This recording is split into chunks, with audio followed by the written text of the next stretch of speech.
Marching closer toward the midway point of this NFL season, and we're underway on EA Sports. And no run back here, so they'll bring it out to the 25.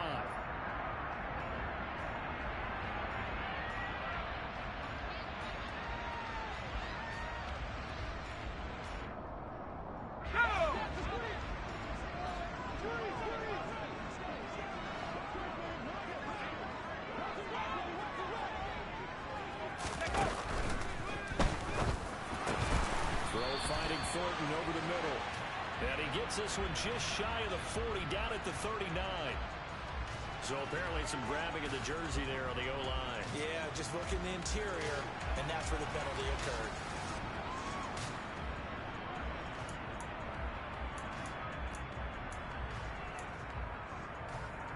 So following the hold, they're in a bit of a hole here with a 1st and 20.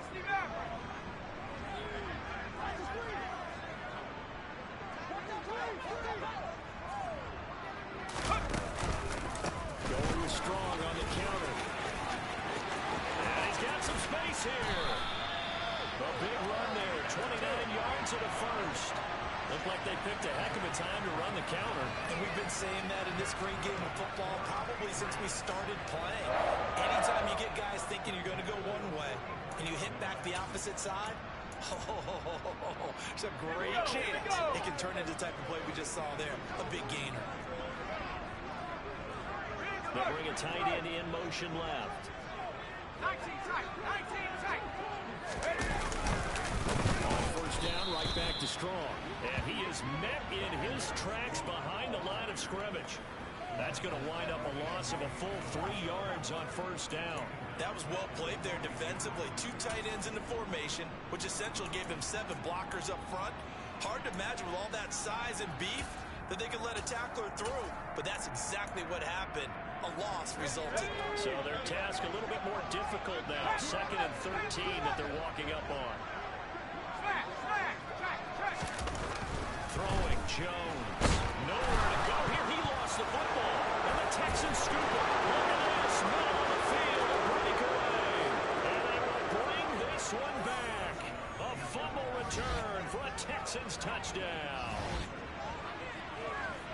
So the defense forces the fumble. They get the score. And a guy on defense becoming offensive there, Charles. And you know they love that. Any guy on defense loves to pick up the ball and have it in his hands and try and score himself. In this case, that's exactly what happened. He'll be singing in the shower post-game. And you can bet they're preaching 2 hands on the ball here as the kicks away following that fumble return. And this will come out to the 25 as Jones elects for the touchback.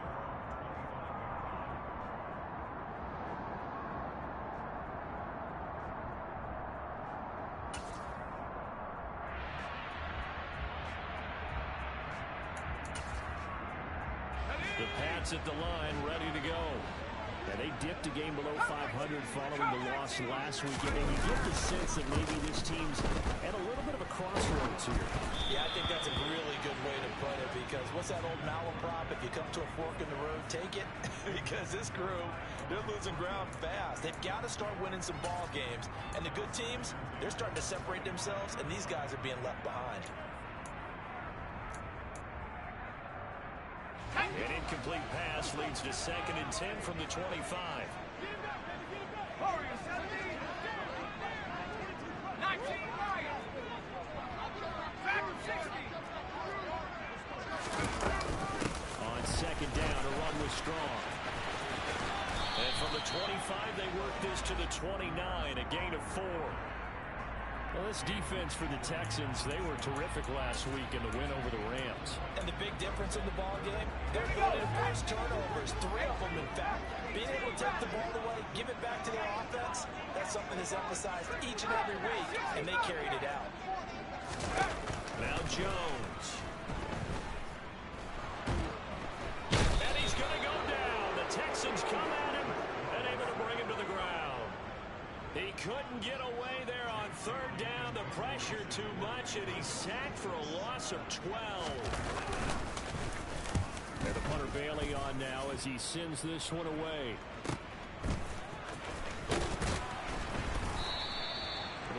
42, make it a 43-yard punt. 6 on the return. And the Texans will take over. Ready, get. So good starting field position for them here as they come up 1st and 10 at their own 42. The first play of the drive there is incomplete. So, Charles, offensively, this group really playing at a high level, 7-0. And we're still a long ways from discussing a potential unbeaten season, I think. But to use a golf expression, no blemishes on the card, at least to this point. Yeah, unlike my teenage years where there were blemishes everywhere and the dermatologist was on speed dial. But I do think that they're going to have to start answering questions about this start if they keep winning games. You and I both know, we in the media will start to obsess about it and wonder, can they take it all the way to an undefeated season? Well, that's a mountain of a man that just made that stop, isn't it? But he's more than that. This guy's nimble and quick. More than a space eater, he just made a great play there. He's going to wind up and air it out. And that will be incomplete. They weren't scared to let it fly, but it falls to the ground and brings up 4th down. Oh, I thought he had that one, and that was nearly a big 3rd down conversion to give this drive some life. Instead, they're on the spot and help separate the receiver from the ball. That one sails out of bounds. A side judge will walk it off. And he says it went out of bounds at the 9-yard line. Nice punt. So well done there. And these punters, they get more specialized and better each and every year, don't they? They sure do. And now, it's really not the American punters. It's the Australian punters with their kicking academies and that flat drop and just kind of kicking the nose of the football. They're able to almost stop it where they want to, like a good golfer can check one up. New England with a 1st down as they begin the drive. They're going to have to go at least 50, 60 yards here if they want to ensure that they don't have to punt the ball like they did last time. Yeah, so what you're saying is we're not playing to just get out of the shadow of your own goal line, right? You're playing to make sure the punter doesn't see the field again. So it's not picking up a couple of 1st downs. You want to pick up 5 or 6 1st downs and make sure you move the ball into their territory. Got it. Ready?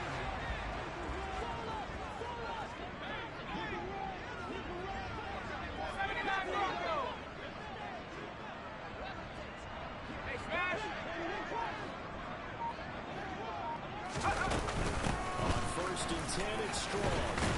And he's going to get about 7 yards on that one, up to around the 33. The Patriots at 3-4 on the year coming into play. They were losers their last time out, trying to get back in the win column, but obviously not an easy task here in a hostile environment. Yeah, always tough to win away from home. But sometimes what you do is you use these types of games as bonding experiences and carry that into the contest. Quick throw knocked away. It's incomplete. Anytime a ball's thrown in the middle of the field that's popped up in the air, I expect someone to catch it. Doesn't matter whether it's offense or defense, because there's usually a great amount of bodies in that part of the field. In this case, no one came up with it.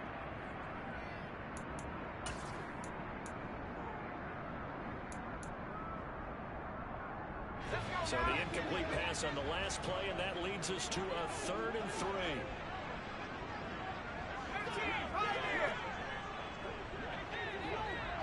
And they'll go jet sweep to try to pick it up.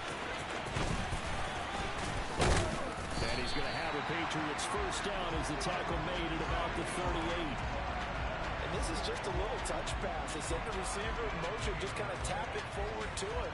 Now, it doesn't turn into a huge play, but they do pick up a 1st down. A nice, consistent gain.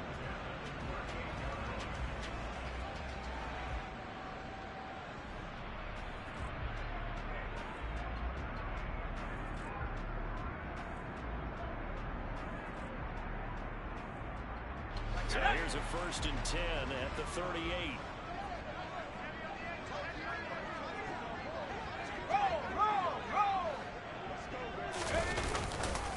Running left, it's Strong.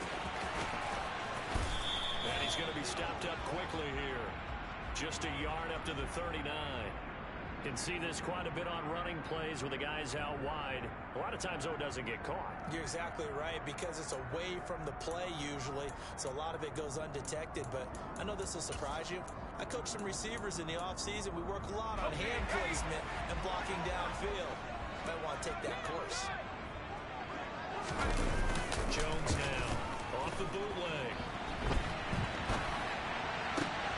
Oh, you saw that one coming. It's intercepted. Throwing back across his body. Jared Stingley picks it. And the Texans are going to take possession of the football. Charles, that makes now 5 interceptions and not even 5 quarters. Remember, he threw 4 picks last week. And this turns into a tough situation because a lot of fans, the first thing is, oh, well, we need to change quarterbacks.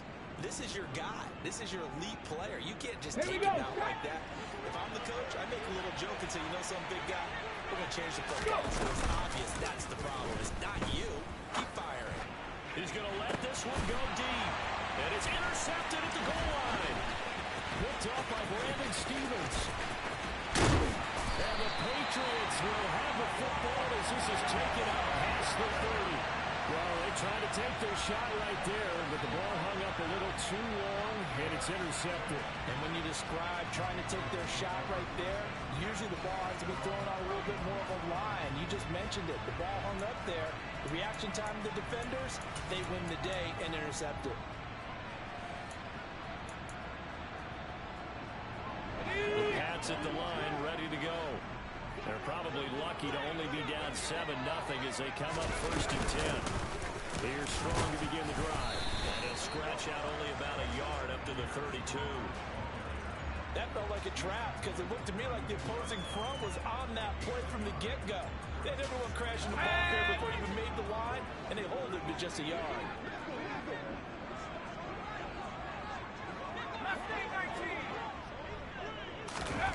On 2nd and 9, Jones. Oh, into a sea of defenders had intercepted. And the Texans are going to take possession of the football. I think this is where long-term starters in the NFL separate themselves from the rest of the pack because there's still 3 full quarters left in this one. More than enough time to move past a pair of early mistakes and find a way to lead your team to a win. Mental resiliency, a characteristic every NFL team's looking for in their quarterback. Trying to shake off the interception. He'll look to throw. Going down the middle, and it's complete. And finally, down he goes as they work it inside the 10 to the 7. This will be caught just inside the 10. And he will be out of bounds here on what will turn out to be the final play of this first quarter. Texans football to start quarter 2 as they come up now 2nd and goal.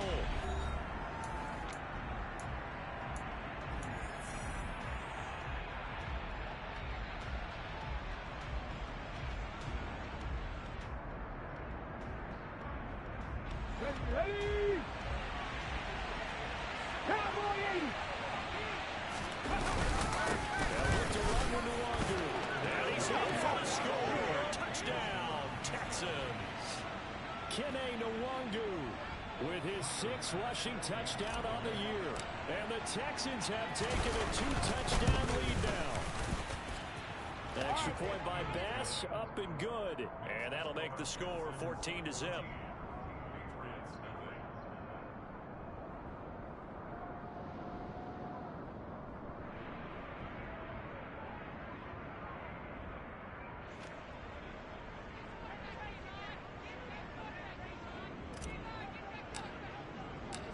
Out is the Texans kick team as they'll send this one away. And they will not get a chance to return this one as it's through the end zone for a touchback.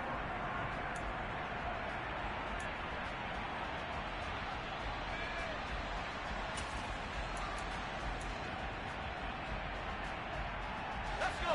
New England with a first down as they begin the drive. Now they've sort of lost their way, partner. How do they recalibrate and get this proverbial train back on track? Well, this is where leadership really comes into play. How's the head coach handling it? The offensive coordinator? Sometimes they just make a joke. All right, guys, had your fun? All right. Throw it out the window. Yeah, let's get back on track here. And sometimes that'll work just fine. I guess it's time now to lean on that leadership.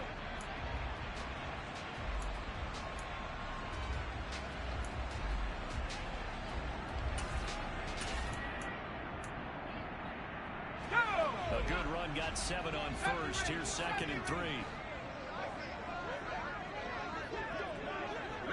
the slot man goes in motion left.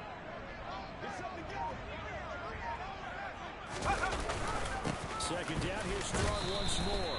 And he'll get about 3 up close to the 35. Pretty good job defensively. Thought he was going to get it, but they knew where that marker was, and they stopped him just short of it. What it does is emphasize that strategic football and situational football is not just played on the offensive side, is it? Defense understanding, as you noted, where the first down marker was and making sure they didn't get there. Here we go, here we go! And it looks like we've got a dime set here defensively. 6 DBs in the game.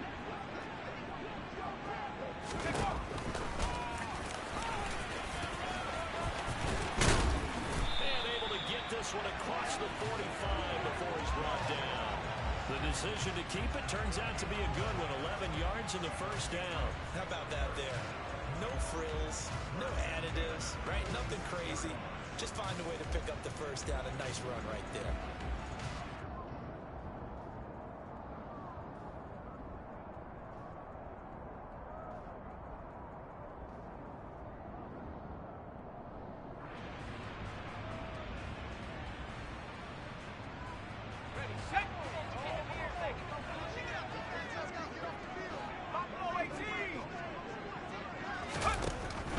Switch it up here and look to throw. Oh, and Jones has just thrown his 3rd interception. Jones is picked, and it's by his teammate at Alabama, Christian Harris. And the Texans are going to take possession of the football. That's now his 2nd interception in as many weeks from his linebacker position. And think about all the different techniques he has to employ in a passing situation. Is he spot dropping because it's zone? Is he picking up man-to-man? Is he having to run with a running back or a tight end? In any event, great eyes, head on a swivel, and excellent hands. Yeah, versatility and showing those hands. And he'll be brought down just shy of the 40. And just in general, Charles, on a play like that, how tough is it for the defense to account for a running back essentially being a receiver downfield? It's very difficult, especially if the running back has skills like a receiver, and you learn that before the game even begins. So throughout your practice sessions, you're going to want to be aware of him. Where is he? And that is caught. Touchdown, Texans.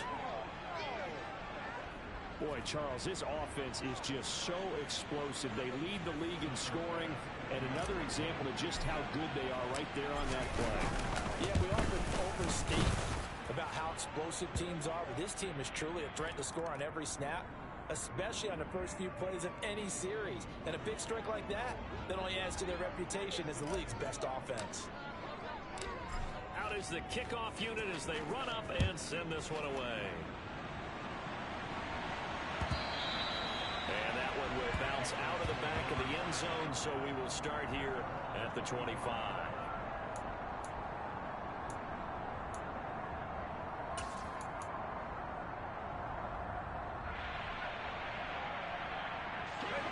Jones in the Pats now with a 1st and 10 at their 25-yard line.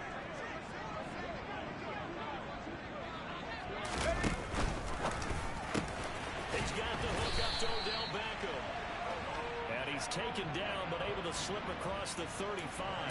12 yards that time for number 12 as they move the chains. It's been a very one-sided game so far. They got to change what they're doing right now, don't they? You can't wait until the halftime speech to make an adjustment. No, you can't, because if you're doing it right, you're adjusting from series to series, and they need a big adjustment here to try and put some points on the board. The tight end Henry here in motion. Straight ahead is Strong. And he is swallowed up right at the line of scrimmage. No gain on the play there. 2nd down. As usual, the hallmark of a good run defense, linebackers making plays near the line of scrimmage. Absolutely nowhere to run there. Ready? 2nd and 10.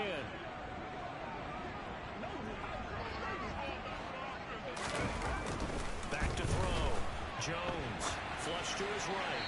And seeing nowhere to throw, he chucks this one away from harm. Incomplete. Now it's 3rd down. Well, this defense is certainly organized and playing off of each other because the rush is providing pressure and the coverage is forcing incompletions and capitalizing on mistakes. When you get every level on defense hitting it once, you get first half scores just like this one. for the deep ball. He's got a man complete. And all the way in. Touchdown, New England. Tyquan Thornton hitting double digits with his 10th touchdown of the season. And the Patriots are able to make some inroads here to that deficit. Extra point splits the uprights, and they'll cut the lead to 21-7.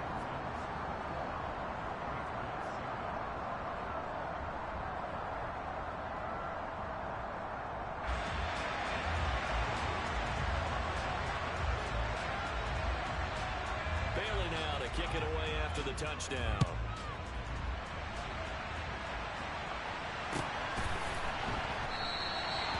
This will not be brought out. It's a touchback.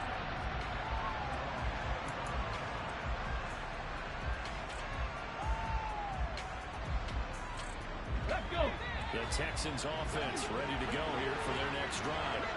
And the football changing hands here as this offense takes the field. Charles, they'll be fine with more of the same on this upcoming drive. Last time out, they found the end zone for 6. And they're certainly hoping for more of the same, but the game plan, I doubt it'll just be a carbon copy of the last drive, because I think this offense is ready to break out some new wrinkles and try some new things that might be hidden in their playbook. They want to use that confidence to its advantage, while also keeping the defense from anticipating what's up next. And he'll get it up near the 35, right at the 34 here. A good pickup there, 13 yards as they get closer for third down. And I see an extra defensive back on the field. Little surprise here on 3rd and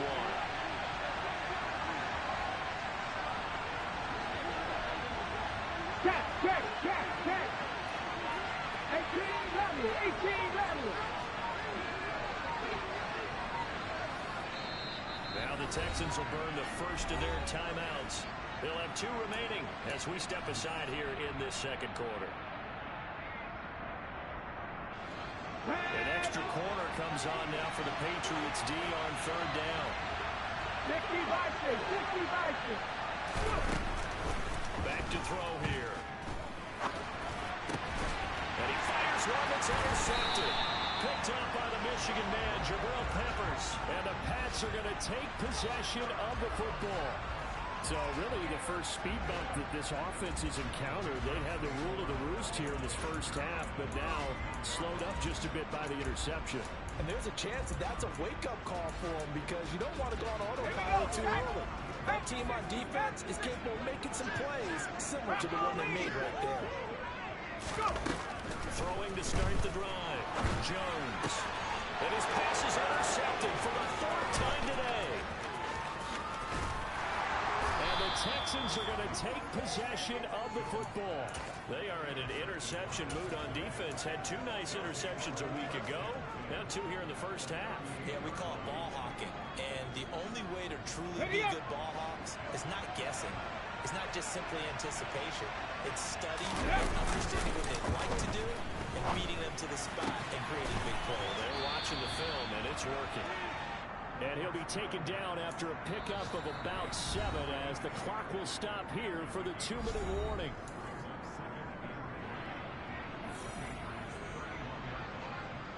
On the 6. Check. On 2nd down, here's the Longu. And he's able to get it down to the 25-yard line. 60 Eagles. They'll look to throw now on 1st down. That's dropped underneath to the Longu. And he's brought down here just outside of the 20. And that's a good job there by the corner. We do talk about this a lot, that a lot of corners see their job as simply covering receivers. Tackling isn't everyone's thing. But in this case, he came up quickly and made a nice and short tackle. And got his man. It's caught. Touchdown, Houston. From 21 yards away. And the Texans take a 3-touchdown lead. Here's Bass now for the extra point. He knocks it through. It's 28-7.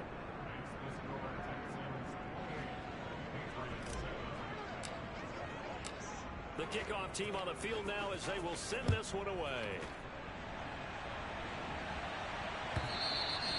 And that'll carry over the back line of the end zone for a touchback.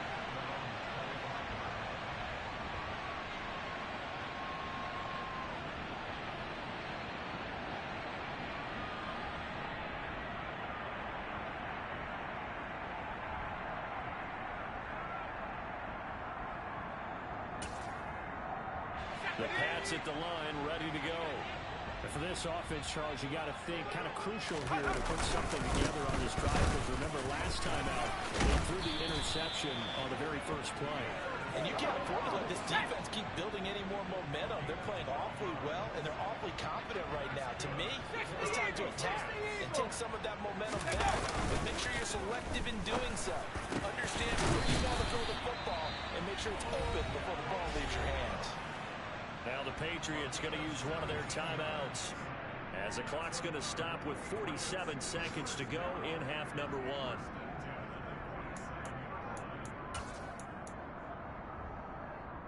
Back-to-back good plays have them on the move on first down.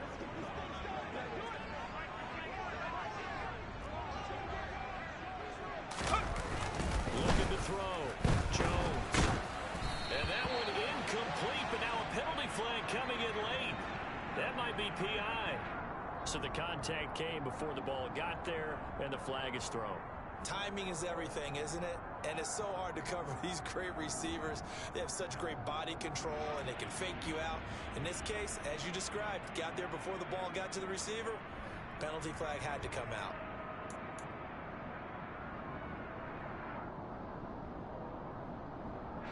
After the penalty, a fresh set of downs. It's 1st and 10. Back to throw. Jones. This one swung outside to Strong. And he is out of bounds inside the 30. Got the defense on their heels. 2 first downs in a row, and now a pickup of 8. Just about every quarterback is trained to really look downfield first before you come back and make a nice, safe throw. And in this case, that's exactly what he did. Found his running back, let him create some space, and it turned out to be a nice play for the offense.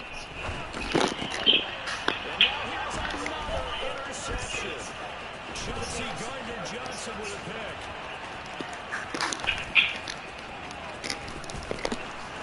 And they will score a big 6 for the Texans TD. So this defense doubling its pleasure there. Remember, they had the fumble return for a score earlier in the game, and now this time an interception return for another score. Extra point by Bass, up and good. And a rout is on here in this first half. Out is the Texans kick team as they'll send this one away. No, I just turned it on. And this will not be returnable. It's out of the back of the end zone for a touchback.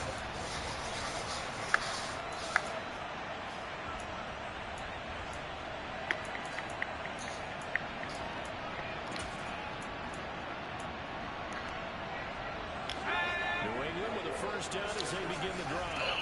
And with time quickly fading here in the second quarter, not sure how aggressively, offensively they want to play this. And my goodness, another interception. Jones is picked, and it's by his teammate, Christian Harris. They will score. I looked it up, sorry. For the Texans TD.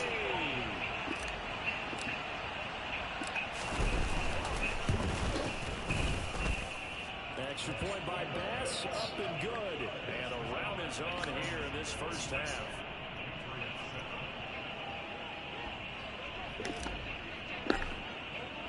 So not much time to speak of remaining in this first half as the kick's away. And this will be a touchback as that sails over the end line.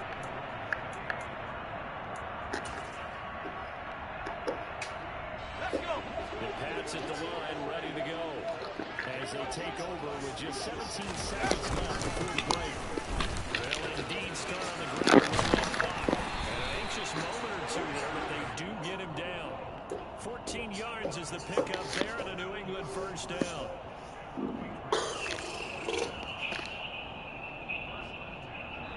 So So we've reached halftime here in what is quickly turning into quite a rout. As we'll send you down the coast now to Orlando, that's where we find Jonathan Coachman, ready with our EA Sports halftime report. Coach.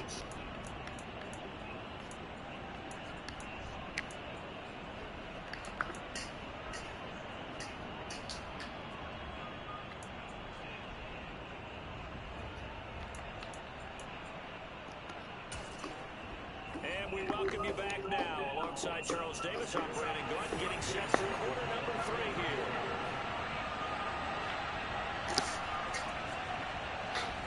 It's the Texans in front, and they're going to get the football first as we are back underway in the third quarter. And that one will bounce out of the back of the end zone, so we will start here at the 25.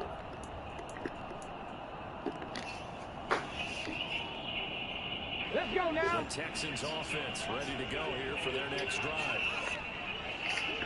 First plays are running the ball, and not much to speak of. Call it a 1-yard gain up to the 26. In the first half, he was held in check on the ground, but despite that lack of production, they still have the lead. And they've got to feel fortunate about that. If they can actually get production from their lead horse, that would help open up this offense and widen this margin, too. The last play got just a yard. Here's 2nd and 9 from the 26.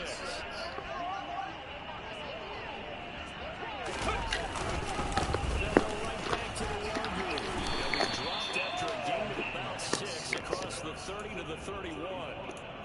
Running lanes were at a premium in the first half, but he's able to find some room there, and he's hoping that that's a precursor of a big second half.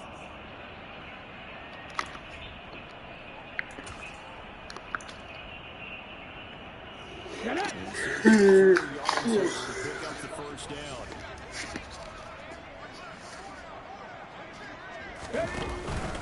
Straight ahead, here's the logo. And he slips up past the 45 before being tackled. They get 14 on that one. Good for a Houston first down. Well, you certainly have to give a little credit here because they're playing this game now at their pace. This is ball control football, sustained runs, taking their time, and making it work. Firing quickly here, and that's complete. And they'll get this down to the 42-yard line. Well, as a lineman, they are trained. You've got to stay close to home. If you're more than a yard downfield, they're going to toss that flag, and they did there. Here we go. Here we go.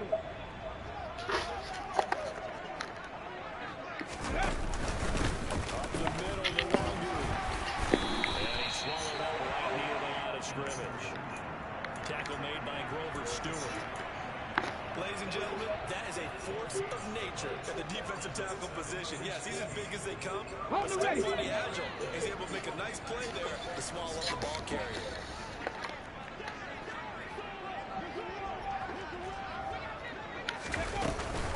Handoff here to Nwangu. And he'll be tackled right on the midfield logo. 47 yards rushing for him now in the ball game. That's a really nice job by them picking up the run blitz and detecting it and blocking it and turning it into a nice run. And a lot of times you think if you blitz a running play, you're going to smother it. On the But jump. a lot of the blitzers, they come in a little bit high. They don't have great leverage, and they're easily blocked and jumped to the side. Well, now they'll try the end around. And he's just going to be short here, barely. Maybe by a half a foot. It'll be 4th and inches. Anytime the offense shows what they call a shot play or a chunk play where they're trying to get big yardage, sometimes people just call it gadget plays, and you hold it to a gain that we just saw there, you feel pretty good about yourself as a defense. The Texans send the punter out as he'll punt it away for the second time. His first punt, 48 yards. This one looks equally as good. Out of bounds as he appeared to be looking for the corner. He got it. They're going to mark this at the 4-yard line. That shit. Field position. That's an absolute bomb of a punt. Down to Key the line inside pot, the my 5-yard favorite. line. Absolutely ideal. From that position, you're able to get it down inside the 15, inside the 5. Superb. Tell me what I like here. Tell me what I like. First down as they begin the drive.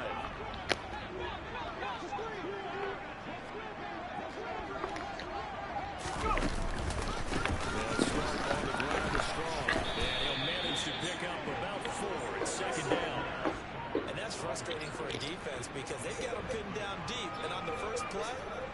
up a run that keeps an offense on schedule. Yeah, because 3 to 4 yards, that's all you're looking for right there, right? That's absolutely perfect, really, as a play call. You get 3 to 4 yards on first down. That's what they talk about us all the time, about being ahead of the chains or on target, ahead of schedule. They were after that run. And Markin Bell way up close to the 40 at the 39. He's able to rip off 32 on that one. It's a first down. Well, that is a running back who is not about to go down easily. He fought his way through the contact until the seas opened up for him. Yeah, that's a run born out of ferociousness. He took on that initial contact, and in his mind just screamed, out of my way, and kept right on going and wound up turning it into a big play. Here's strong one at the time. And for one of the few times here today, this one's not going to go anywhere. Officially no gain on the play, and it's second down. He's having a big game running the football, but that one will hurt the yards per carry a little bit. Yeah, but the average he's got so far, that's the type of average he wants to take with him to contract negotiations, doesn't he? Throwing on second down. Jones. And his throw is incomplete. I'm sure it was a tough halftime trying to figure out some strategy to get things going, trailing by a lot when they went into the locker room. He's just trying every avenue to spark his team here to begin the third quarter. Not a lot going on that play, though. An incomplete pass on second down. It muddles things a little bit here. This is 3rd and 10. Looking to throw. Jones. And that is incomplete. But the pressure there on 3rd down, forcing the errant pass. 4th down coming up. Well, partner, they've certainly played up to their top 10 defensive ranking this week. They've stifled this opposing offense throughout this game. This contest is now lopsided because of their efforts, and there's still a quarter to go. And this is going to be ruled out, I think, just inside the 20. Yes, it will. Side judge calls it at the 19-yard line.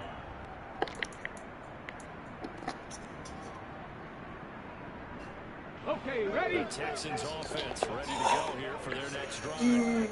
Obviously not the intended goal last drive. They had to punt the football, but still, they've got the lead here, and now a chance to add on to that lead if they can get points on this drive. 1st and 10 upcoming. 2 yards on the carry there. It'll be second down. Ready? Unlock line! Unlock line! Ready? Give left side here for Nwangwu. Just a couple on the ground there. That's going to bring up 3rd and about 6. 2 yards on the first down carry, and then followed up by 2 yards on the second down carry. Well, that's definitely not going to be enough to get the job done. Wasn't the expression 3 yards in the contest? Now they're going to need 6 on 3rd down to keep the drive going.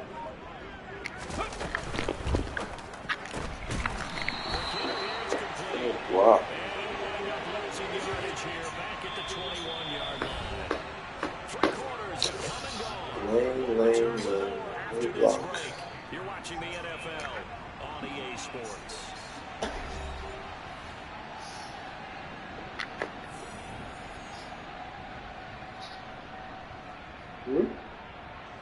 The Texans send the punter out as he's on to kick it away. One of us. So for one of us. A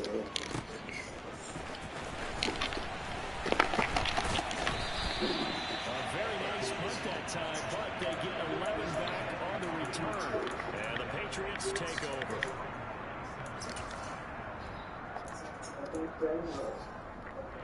The Pats at the line, ready to go. Facing a big 4th quarter deficit here. Things not looking good. You know, this offense, they've been the top so far this season. So this one, their defense has really struggled. Throwing on first down, this one winds up to be incomplete.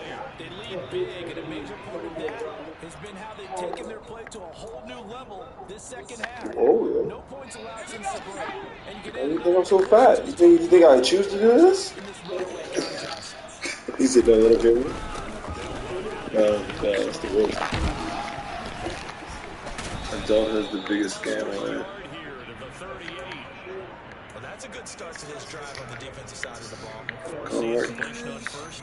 Get some work in. You good, you good. A little bit of pressure going into the quarterback in the expected passing situation. Now Jones to throw on third down.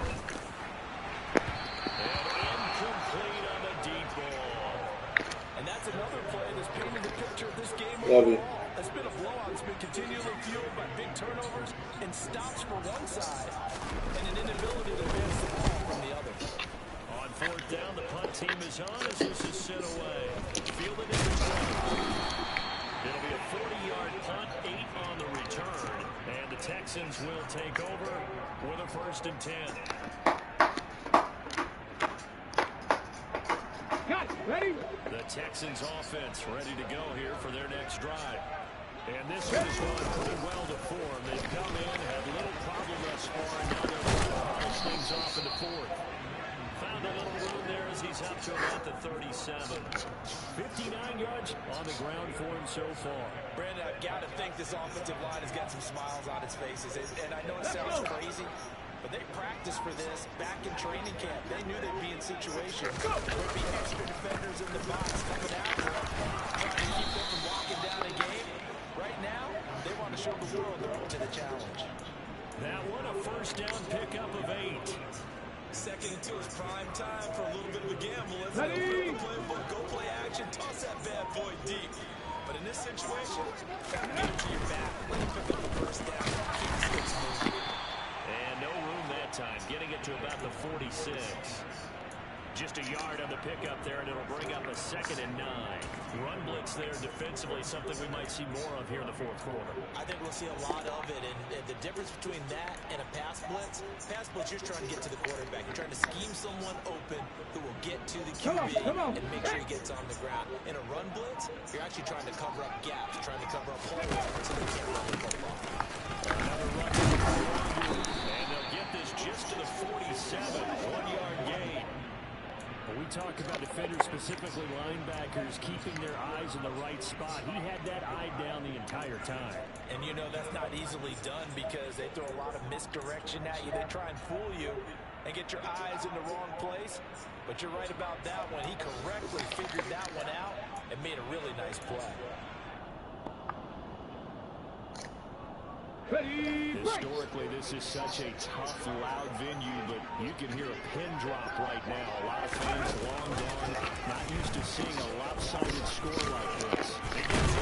And they're going to mark him down short, maybe by about a yard, if that. A good gain there on 3rd and 8 of 7 yards, and now a decision here on 4th and 1. This late in the game, Charles, I think you maybe seriously have to think about going for it. Especially where they are in terms of field position, because this is almost like no man's land. Might hurt your punter because there might not be enough space, maybe too far for your field goal kicker. I'm like the old rule. Possession is 9/10 of the law. Possession is 9/10 of winning the game. Go for it, get the 1st down, close it out. New England with a 1st down as they begin the drive. Well, I think that the folks here had hoped that maybe this home atmosphere would carry their guys to a surprise victory. And now here's another interception. And they will score. Pick 6 for the Texans TD. Well, what has been a fantastic game for this defense has been rough for this offense. And certainly the signal caller, Charles, that's thrown all these interceptions. Another one there, and this one taken all the way back for the score. Partner hoping to hold a nice little spot in the post-game highlights to show this rip of interceptions and great plays this group has made. They've been on it from snap 1.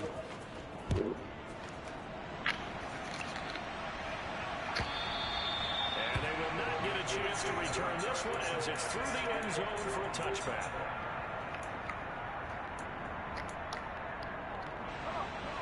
Jones in the Pats now with a 1st and 10 at their own 25-yard line. They'll start with a hit off the Strong. And the result here, a pickup of 8. Leaves him with 2 to go on 2nd down. First play of the drive, let's give credit all around. Excellent blocking, but the guy carrying the ball, he was the finisher. A really nice run. So the Patriots with a football as we get you reset. They're looking at 2nd down now as they search for a consolation score. 2nd down here, Strong once more. And they get him down, but not before he takes it across the 40-yard line. 129 yards rushing for him now as he has been tremendous all day long. Despite the score, despite the deficit, no quitting this guy. He's running angry, running through arm tackles. He wants to change what that scoreboard is saying. And maybe a measure of revenge there. He's had his way in this one, but this time they get him behind the line. Officially, it's a 1-yard loss. That's going to bring up 2nd and 11. I think this offense, specifically this running game, they're going to have to find a way to turn the page because they haven't found a way to run it effectively thus far, and it's cost them. Let's go, let's go, let's go. Strong again. And nowhere to run on the interior of that defensive line. He'll get back only to the line of scrimmage. No gain on that one as it brings up a 3rd and 10. Let's go.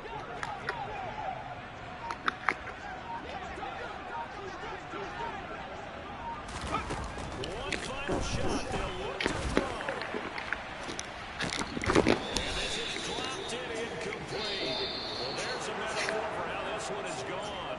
As time has run out on this ball game.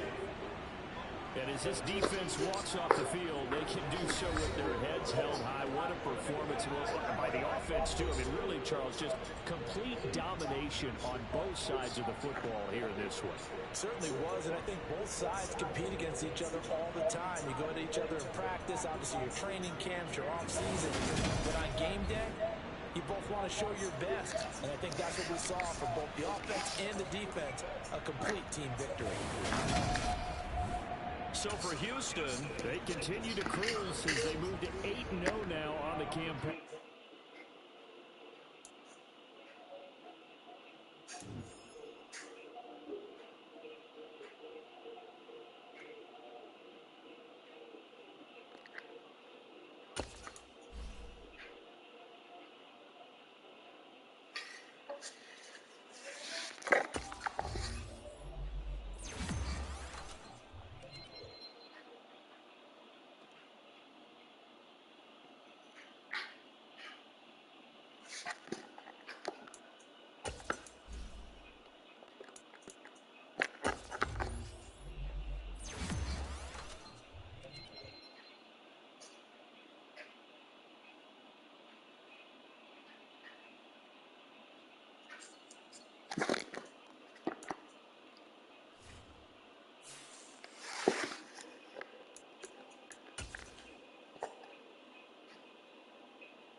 self-contained unit. The compressor's behind us. If you look here, it's within a sleeve. It's just like a air conditioning unit that you put into a window, but it's 42.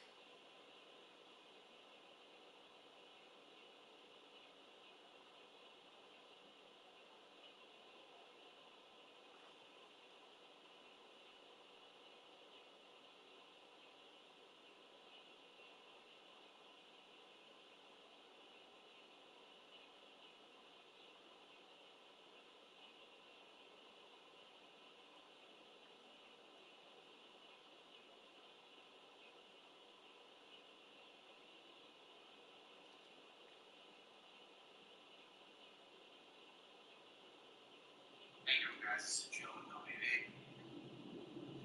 See that? Right there. It's clear. And then get it back up and running. Alright, so we'll get some more picks along the way. Alright guys, so pull off the two brackets and drop in this tray here.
Hi, Barney.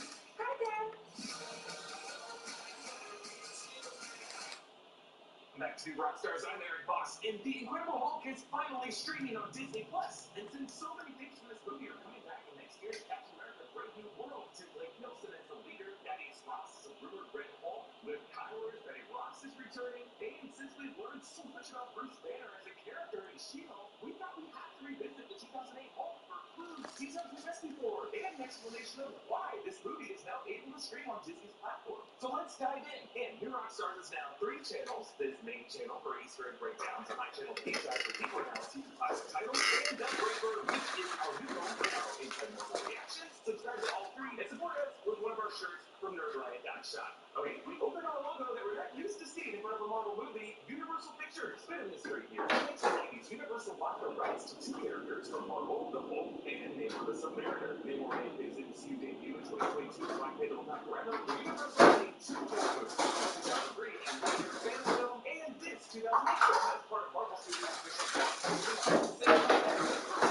those rights to the Hulk character are believed to have shifted back fully to Marvel as of June 2023, assuming a 15-year licensing period under the terms of the Paramount deal that Universal also seemed to have made, according to a 2006 SEC filing. So the 2008 Hulk film came out in June 2008, 15 years later, June 2023, and that might explain why this Incredible Hulk film. In front of a Marvel movie, Universal Pictures, spinning history here. In the 1990s, Universal bought the rights to 2 characters from Marvel, the Hulk and Namor the Submariner. Namor made his MCU debut in 2022's Black Widow Not Forever. Universal made 2 Hulk movies, the 2003 Ang Lee Eric Bana film, and this 2008 film as part of Marvel Studios' official launch, coming out in the same month as the first Iron Man film. But the rights to the Hulk character are believed to have shifted back fully to Marvel as of June 2023, assuming a 15-year licensing period under the terms of the Paramount deal that Universal also seemed to have made, according to a 2006 SEC filing. So the 2008 Hulk film came out in June 2008, 15 years later, June 2023, and that might explain why this Incredible Hulk film is now suddenly available on Disney+.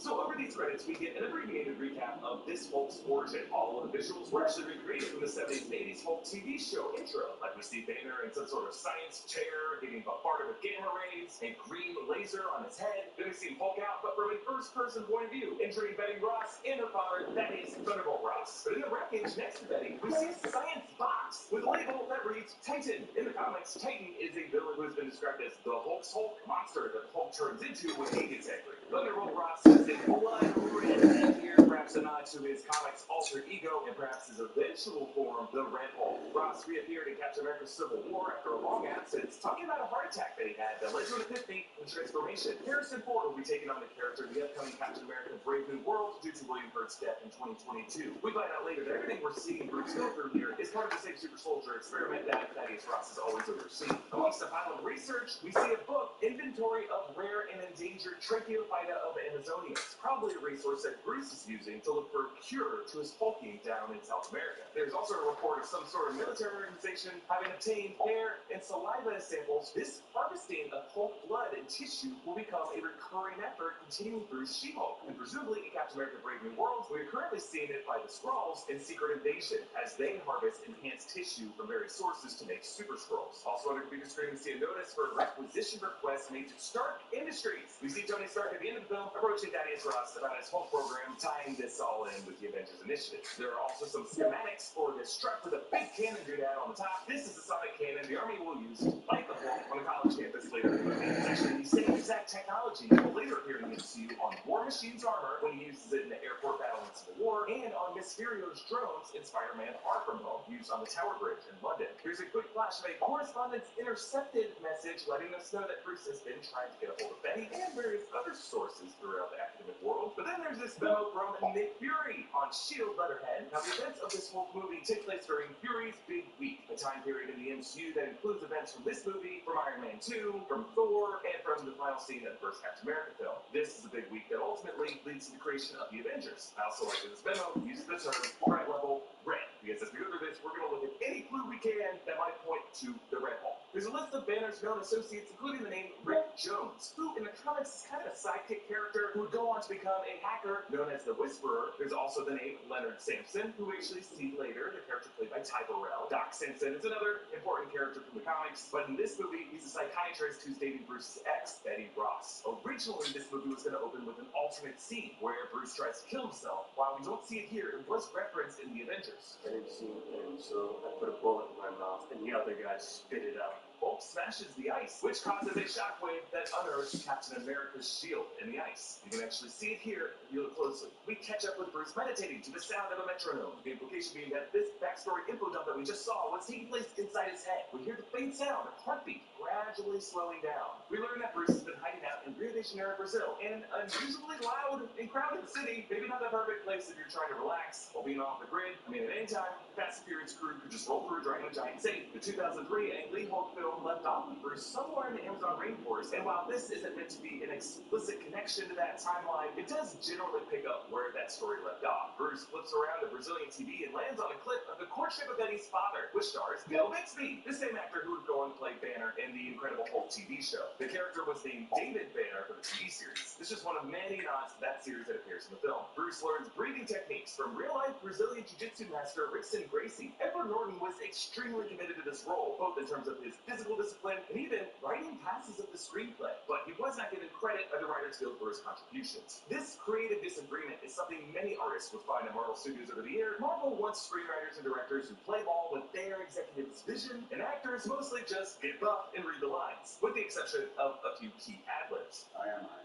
Bruce wears these little glasses here while he's fixing the machine, which he wears most of the time in the comics, and the Mark Ruffalo version wears more often. He bleeds some goofy-looking CGI blood into a soda assembly line. This tainted soda doesn't turn people into Hulks, or rather just makes them sick. We learn in She-Hulk that the fact that Jennifer had a transfusion from a family member is the reason she got superpowers, and not just a bad case of the gamma poops. Since Bruce is still learning the language of Portuguese, he doesn't misspeak the classic line. Even though in Portuguese, the word for hungry and the word for angry are very different, Bruce communicates via encrypted messages with a Mr. Blue, using the codename Mr. Green. Obvious reference to his alter ego, but also a nod to the color-based codenames in Reservoir Dogs, which also starred Tim Roth. Thunderbolt Ross, jumping on his signature cigar, gets a report that a man in Milwaukee, who's played by Stan Lee, got gamma poisoning from Bruce's blood soda. This is the second MCU film, but it's actually the 10th Stan Lee cameo in a movie based on Marvel Comics characters. So really, Lee making these kind of cameos totally predated the MCU. He popped up in stuff like the X-Men movies, the Fantastic Four movies, and the Sam Raimi Spider-Man trilogy. We learned that the soda was bottled in Porto Verde, Brazil. Verde, of course, means green. Just a lot of nods to green in this movie. Future Abomination, Emil Blonsky, is briefed on Banner after Ross assembles a strike team with Fort Johnson named after Kent Johnson, creator of the Hulk TV series. We learned that Bruce has been implicated in the deaths of 6 people. 3 were probably in the lab when he changed the first guy, but Ross also mentions 2 Canadian hunters. So did Hulk spend some time in Canada? Or is Ross trying to pin some other crimes on him? Comics readers might hear the country of Canada and automatically think Canada's own Wolverine. He might have been the one really responsible for those. Wolverine and Hulk have thrown down on a number of occasions adaptations of the comics. The first one being Incredible Hulk 180. Now, the MCU, of course, did not have X-Men at this point, but it could be a leftover line from when they thought they were going to do it in Phase 1. After all, one of Feige's alternate pitches for the Iron Man post-credit scene, which also came out this summer, 2008, had Nick Fury saying this instead. As if gamma accidents, radioactive bug bites, and assorted mutants weren't enough. So yeah, I guess it's possible that in one version of this script with Thaddeus Ross, he had another super soldier, Wolverine, run around Canada, and he used the threat of the Hulk to cover his tracks. I mean, there was also that headline on the computer screen of She-Hulk reporting on a man with metal claws fights in bar brawl. Now, in case you weren't clear on whether or not Blonsky's a jackass, he shoots Prince's dog. Now, it seems like it's just a trank charge, but that off-screen yelp is enough to make me still hate this guy all the way through She-Hulk. I'll never forgive him. Now, Blonsky was absent from the MCU until a brief cameo in Shang-Chi, where we saw his Abomination and alter ego getting his butt whipped by Wong in an underground fighting ring. He came back in She-Hulk with chill new vibes, haiku skills, a more in-depth backstory. The last we see of him, he's following Wong through a sorcerer portal into Kamartaj. So given how much Marvel has liked bringing characters from this movie back in the fold, we would not be surprised to see Tim Roth show up in either Captain America Brave New World or maybe the Thunderbolts. When I was a kid, cereal was like my main food. Well, he smokes out properly for the first time. We zoom in on his now green eyes in the same way as they did in the 1970s TV show, but during this fight scene, we only get glimpses of the Hulk from the shadows, through the scopes of the army guys. Just a clever nod to the fact that Hulk is more of a monster story than a superhero movie. This whole scene has classic horror vibes, with the monster is scarier because you don't know exactly what it looks like at first. So after this incident, Banner makes his way up through South America, through Central America. He walks through the town, and we hear a sad version of hitchhiking music from the TV show. Later, we actually see him hitchhiking in the rain. But then we get our first mention of the World War II Super Soldier program that gave us Captain America. Biotech Force Super Soldier. So yes, a reminder that in the MCU, the origin of the Hulk is rooted in the same program that yielded Captain America and Hydra's Winter Soldier program, something explored more in the Falcon the Winter Soldier, characters like Isaiah Bradley, the same serum that the Flag Smashers stole and used. This entire wing of characters in the MCU are connected in a family tree that stems back to Steve Rogers and Red Skull. And also part of that family tree, at least in the comics, is Wolverine. Bruce heads to Stan Lee's Pizza, another nod to Stan Lee, whose real name was Stanley Martin Lieber. The pizza chef, Stanley here, is played by Canadian actor Paul Soles, who voiced Bruce Banner in the 60s animated series, along with several animated Marvel characters, including Spider-Man. Bruce sneaks on campus, posing as a pizza delivery guy. Pizza time, and he delivers a pizza to Luke Ferrigno, who plays the security guard. Of course, the bodybuilder and actor who played the Hulk form in the classic TV series. Both Ferrigno and Stan Lee also had cameos in the Ang Lee Hulk movie. Bruce also gives pizza to Martin Starr, who later plays Peter Parker's teacher in Spider-Man Homecoming and Far From Home and No Way Home. Kevin Feige actually confirmed that Starr is playing the same character in all these movies. Then he stops into Stan Lee's with Leonard Sampson and says that she's going to have a Mr. Pink, another Reservoir Dogs. Mr. Pink was a character played by Steve Buscemi. She ends up spotting Bruce, who isn't being stealthy at all, and they reunite and almost share a kiss in the rain. Kisses in the rain, something we see a lot in Marvel movies. Spider-Man, Mary Jane. I think we also saw one in Daredevil, which is kind of a thing in the 2000s. The 2000s love to do that notebook shit. Ross uncovers a cryosync tank from Stark Industries, and the developer is listed as Dr. Weinstein, which was the alias that Dr. Erskine used in the first Captain America film. We also see the words Vita Ray. Remember, he mentioned Vita Rays as part of the process that activated the Super Soldier Serum in Steve Rogers. So Blonsky gets injected with the serum, but it's a slightly different shade of blue than the dosage that Steve Rogers got, indicating that things are not gonna go the same way. You can actually hear his bones crack as they inject him. We know from Steve Rogers' screams in that first Cap film how much this procedure hurts, and it shows on Blonsky's face here. So onto the campus battle at Culver University of Virginia. The serum has already taken effect. Blonsky easily outpaces all the other soldiers. There is a totally gross moment, complete with squelching noises, where Bruce swallows that thumb drive to avoid Ross getting it. Yeah, good luck sifting for that later. Actually, YouTuber John Campea has a cameo as one of the guys firing smoke canisters. He said that he got in trouble for taking a selfie in costume. I mean, hey, maybe as with those leaked photos John posted from No Way Home, he just thought the movie he was acting in wasn't real. This battle between the Hulk and the Army was redone in What If Episode 3, with Mark Ruffalo providing the voice and the appearance of Bruce Banner and the Hulk. When they reanimated the sequence, they made it Ruffalo's appearance, not Norton's. So in the MCU's eyes, when we look back at this movie, I guess we should imagine Mark Ruffalo and not Edward Norton. Ah, this Edward Norton relation. Bruce hulks out after seeing Betty get tackled. We get a classic dolly zoom shot of everyone's reactions. These two guys filmed this incident. We actually saw this same footage show up later in Iron Man 2 as part of the same research that Fury is doing to recruit the Avengers. The guys here are named Jim Wilson and Jack McGee. In the comics, Jim Wilson is Sam Wilson's nephew and a friend of Bruce Banner. Jack McGee is actually the name of the reporter from the 1970s 80s TV series who's always trying to track down the Hulk. Also in the comics, Jim Wilson's father is Gideon Wilson, and the character Gideon Wilson shows up in the She-Hulk series as a federal prosecutor who sent the Abomination to prison. Hulk picks up a piece of wreckage and wields it like a shield. Another parallel to Captain America. All the super soldiers just kind of instinctively do this. On the quad, they hit him with Stark's sonic cannons and blocks.